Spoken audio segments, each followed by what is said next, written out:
Hey Jean, how are you? I'm good. How are you, Cliff? I'm doing just fine. We're just done with the 10 o'clock service, and boy, those cicadas were nuts. Oh my goodness. Yes, they sang the entire service. And covered up all my mistakes. Yes. We have 5 hymns today, and we're going to start with number 159 in your Levis, or it's also on the PDF that's attached. The first one, Lift Him Up, written by a guy named Johnson Oatman, who's an American Methodist Episcopal minister who worked with his father in the mercantile business. I think we've seen this guy before. He looks familiar. And he wrote more than 3,000 hymns, so that's very possible. Dear goodness. And the tune is How to Reach the Masses by Benjamin Burke Biao. We haven't seen him. Lived in Georgia his whole life. He had a degree in music and elocution. The Texas Musical Institute. Mm-hmm. Interesting. Okay. Okay. This hymn presents a theological conundrum for me. If you will notice that there's a phrase in there that says that Jesus is talking and he says, "And I, if I be lifted up from the earth." I never thought there was a question that he would be lifted up. I think it's for that purpose that he came to earth. Yes. So I have an issue with Johnson Oatman, who wrote the words. It should be, when I be lifted up from the earth. Mm-hmm. So if I slip, you'll know why. We could rewrite that. I don't think Johnson will say anything. No. Okay, 2 verses? Yes, 2, 1 and 4. All right.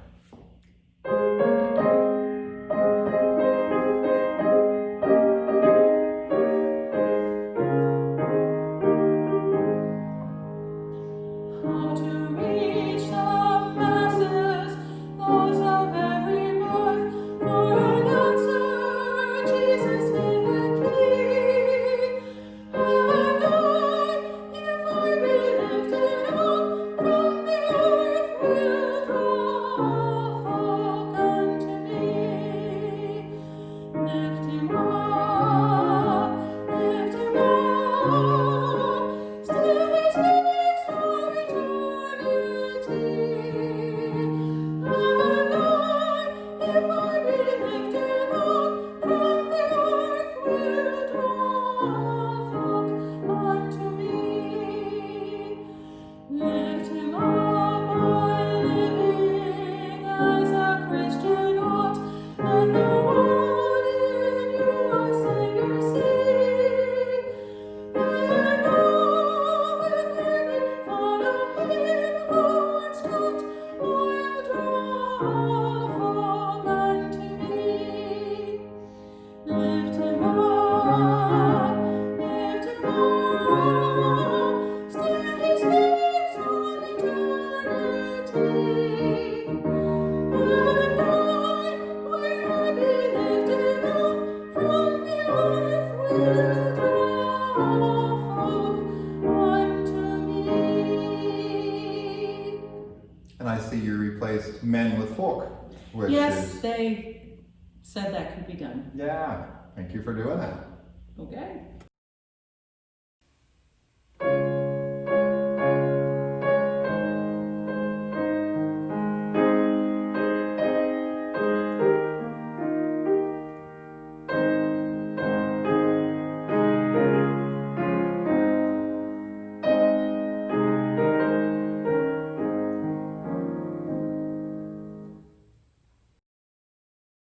Okay, so second hymn is number 173, Keep Me Every Day. There's not too much about this guy that wrote this, Franklin Island, but except for one very interesting quote. He evidently married wait a second, where am I? Oh, he married in 1884. We don't know the name of his first wife, do we? She died 9 years later. He married again. Still don't know the name of this one. She lived 10 days. This is not a good It's not a good average, no. So, actually, from an article of the time in 1896, he married Miss Minnie Jarushia Valentine, and she still survives. So, I love that. I don't know what happened to the other two. Anyway, the music was written by Emmett S. Dean. He's born in Alabama, moved to Texas. He taught singing schools for 40 years, wrote 500 songs, was head of the Trio Music Company in Waco. So with Island and another gentleman, he founded the Southern Development Normal Music School in Waco. In Waco. How about that? Yeah. Okie dokie. All right, and we're going to do something a little strange at the end of each line. If you're following along on the music, and if you're a good music reader, you'll notice that I'm adding an extra measure at the end of each line, just because it feels more natural. Yeah. Yeah, better Okay. phrasing. All right, how many verses? 2?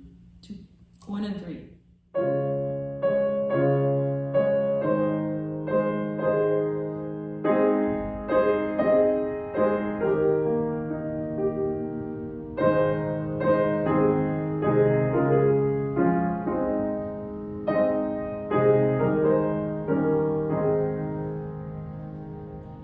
Lord, I want to live for thee every day and hour. Let thy spirit be with me in his saving power. Keep my heart and keep my hand, keep my soul, I pray.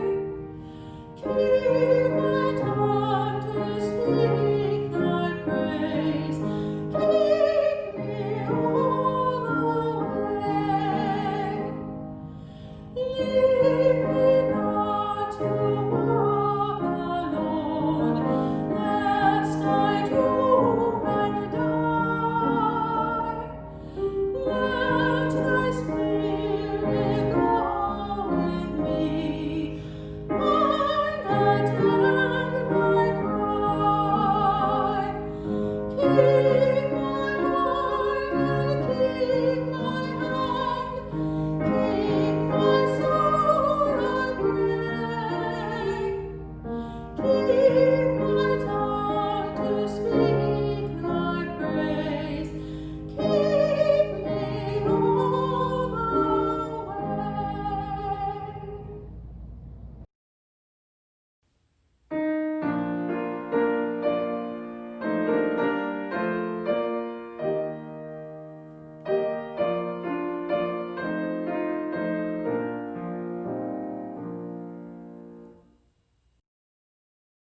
And now here comes number 204. Think of his goodness to you. We don't know a thing about R.C. Ward. We don't even have his complete names or his dates or anything. Don't know. So not much to talk about there. No. The one thing to talk about that might be a little bit interesting, if you look at the refrain, I don't know what page that's on for you, but if you look at the 205. refrain, sounds like something vaguely familiar in the garden. Yeah. Uh-huh. So he stole it. Or somebody stole it from him. Yes. We don't know. We don't know. Mm-mm. Yeah. Interesting. Okay. Okay, so We're we're going to just do verse 1. verse 1. Here is the intro.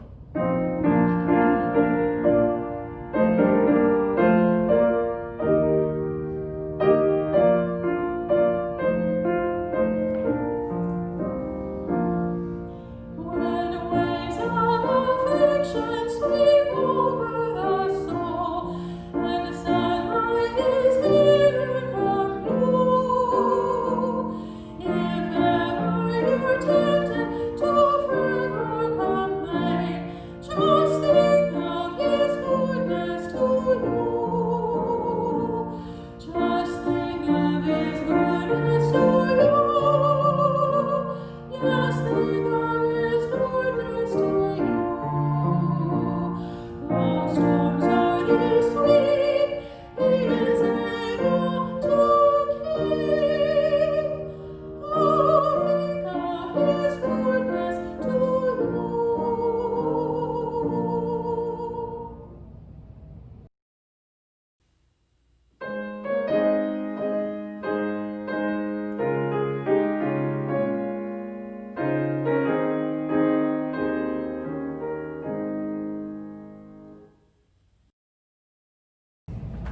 All right, next is number 129, I Am Thine, O Lord, and this is Fanny Crosby, gospel hymn writer, best known American gospel hymn writer. She was part of the family that produced Bing Crosby. Oh, I had no idea. Yeah, how Wow. interesting is that? Huh. She was blind by 6 weeks of age, married a blind musician. How'd they find each other?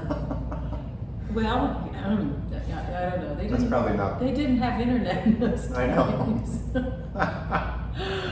She worked with the marginalized. She wanted simple and direct language in her hymns, and she wrote at least 8,500 hymns. Heavens. Maybe many more because she used 200 different pen names. That must have been an interesting hobby. Oh my goodness. Yeah. The tune is by William Doane, who's American, one of Crosby's chief collaborators. He could trace his family back to Cape Cod shortly after the arrival of the Mayflower. I didn't know the Mayflower landed at Cape Cod. No, but he went to Cape Cod. Too much fun. Sorry. He started music at singing schools, learned to play flute, violin, and double bass. That's an odd combination. He directed a student choir at age 14, became a very successful businessman. In fact, his business was woodworking inventions, and he had a whole slew of patents for these things. Oh my. Became very successful. His home in Mount Auburn, Ohio had a music room with a pipe organ, Perfect. pianos, plural, Piano. and a library. Get this, he had manuscripts and scores from composers like Handel, Mozart, Haydn, Beethoven, and Mendelssohn. Wow. You know what a manuscript of Beethoven's would be worth today? Yeah. Oh man, Wonder where they all ended up. I know. Maybe in a museum. I would hope in a I museum hope so. I someplace. hope his family, yes, preserved them or something. So this is I Am Thine, O Lord, and we're going to do two. We're going to do two verses, 1 and 4, and since he had manuscripts and pianos and organs, then I'm going to cut him some slack on this tune. It's an A flat, like practically everything else we've done today. In his hymnal. They love A flat. Anyway, okay, here we go. Okay.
Okie dokie, so our last hymn today is hymn 120, Sweet, Sweet Spirit.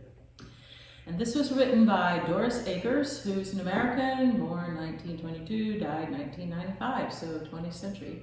Born in Missouri, she was one of 10 children, learned to play the piano by ear at age 6, composed her first piece of music at age 10, organized a band at 12. She was moving. She was moving. And then she moved to Los Angeles, where she joined the Sally Martin Singers. She was their singer and pianist, and then she founded the Simmons Acker Singers and started the Acres Music House Publishing Company. And later on, she organized the racially mixed gospel group Sky Pilot Choir.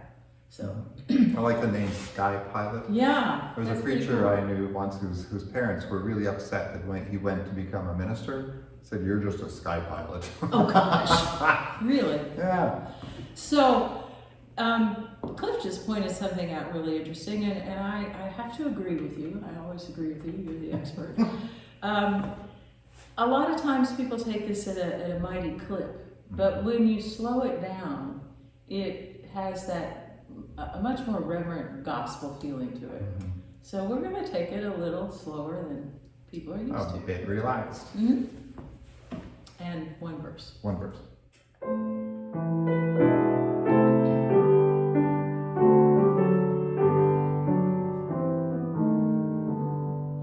There's a sweet, sweet spirit in this place,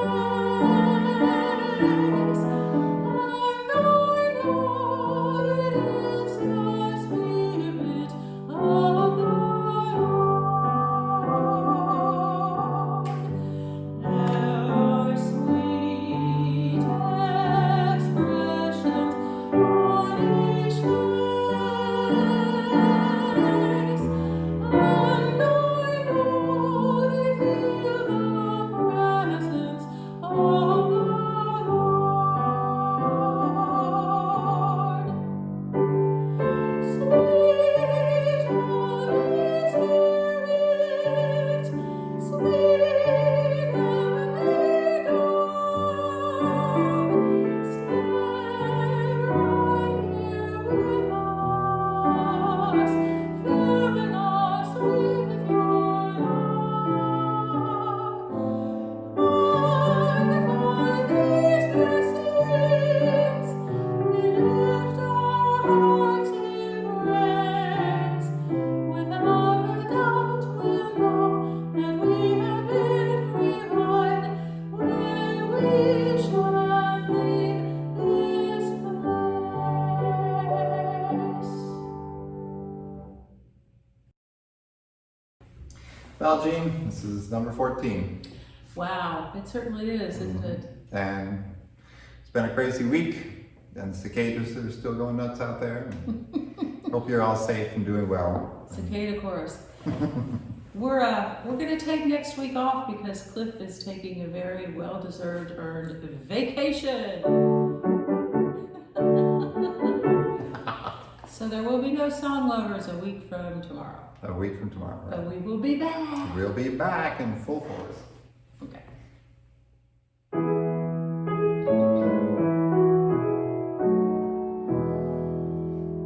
God be with you till we meet again. By the castle's guide uphold you, with a shepherd's care unfold you. God be with you till we meet again. Peace. God's peace, everyone.